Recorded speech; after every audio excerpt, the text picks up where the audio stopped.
ফুল বা ফ্লাওয়ার একটি ফুলের বিভিন্ন অংশ থাকে, যেমন 1 নম্বর থ্যালামাস। থ্যালামাস হচ্ছে ফুলের গোড়ার একটি সরু সবুজ বোটা আছে। বোটার মাথাটা অপেক্ষাকৃত প্রশস্ত। এই প্রশস্ত অংশের ফুলের অন্যান্য অংশ বিন্যস্ত থাকে। এই অংশকে পুষ্পপত্রাধার বা থ্যালামাস বলা হয়। সব ফুলের থ্যালামাস থাকে, কিন্তু সব ফুলে বোটা থাকে না। বোটা থাকলেও ফুলকে বৃন্তক ফুল বলে, যেমন দুতরা, জবা ইত্যাদি।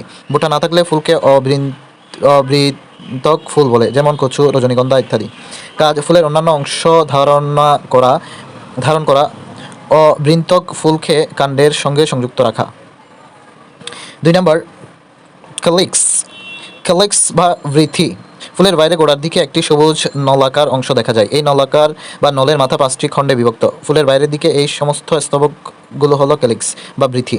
যে 5টি খণ্ড নিয়ে ক্যালিক্স গঠিত হয়েছে, এর প্রতিটি খণ্ডকে বলা হয় সেফাল বা বৃত্তাংশ।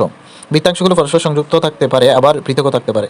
জবা ফুলে বৃত্তির বাইরে বৃত্তির মতো আরেকটি স্তবক আছে। এই স্তবককে বলা হয় এপিক্যালিক্স বা উপবৃত্তি। কাজ হলো ফুলের অন্যান্য অংশকে মুকুলাবস্থার বাইরের প্রতিকূল অবস্থা থেকে রক্ষা করা বৃত্তির প্রধান কাজ। 3 নম্বর দলমণ্ডল বা করোলা। দলমণ্ডল বৃত্তির পর ভেতরের দিকে লম্বা ফানেলের মতো যে অংশটি আছে তা হলো করোলা বা দলমণ্ডল। 5টি পেটাল তথা পাপড়ি মিলিতভাবে যে দলমণ্ডল গঠন করে।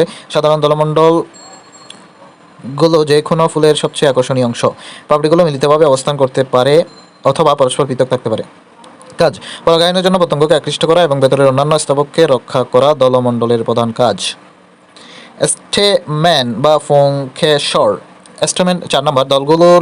দলগুলোর ভেতরে গোড়ার দিকে সংযুক্ত 5টি দলাকৃতিক অঙ্গ আছে। প্রতিটি অঙ্গকেই বলা হয় স্টামেন বা পুংকেশর। প্রতিটি পুংকেশরের আবার 2টি অংশ রয়েছে। গোড়ার সরু দণ্ডাকার অংশ হলো ফিলামেন্ট বা পুংদণ্ড এবং মাথার পরাগরেণু থাকে, এবং মাথার স্ফীত অংশ হলো অ্যান্থার বা পরাগধানী। এর ভেতরে ফুলেন গ্রান বা পরাগরেণু থাকে। একটি ফুলের সব পুংকেশর মিলিতভাবে যে স্তবক গঠন করে তাকে বলা হয় অ্যান্ড্রোসিয়াম বা পুংস্তবক। কাজ হচ্ছে পরাগরেণু সৃষ্টি করাই পুংস্তবকের প্রধান কাজ। কার্পেল বা গর্ভপত্র। ফুলের কেন্দ্রে অবস্থিত অঙ্গটিকে কার্পেল বা গর্ভপত্র বলা হয়। গর্ভপত্রের গোড়ার স্ফীত অংশ ওভারি বা গর্ভাশয়। মধ্যখানের সরু দণ্ডাকৃতি অংশ স্টাইল বা গর্ভদণ্ড, এবং একেবারে শীর্ষের দ্বিখণ্ডিত অংশটি স্টিগমা বা গর্ভমুখ। গর্ভাশয়ের অভ্যন্তরে ডিম্বক থাকে। ডিম্বক পরে বীজে পরিণত হয়।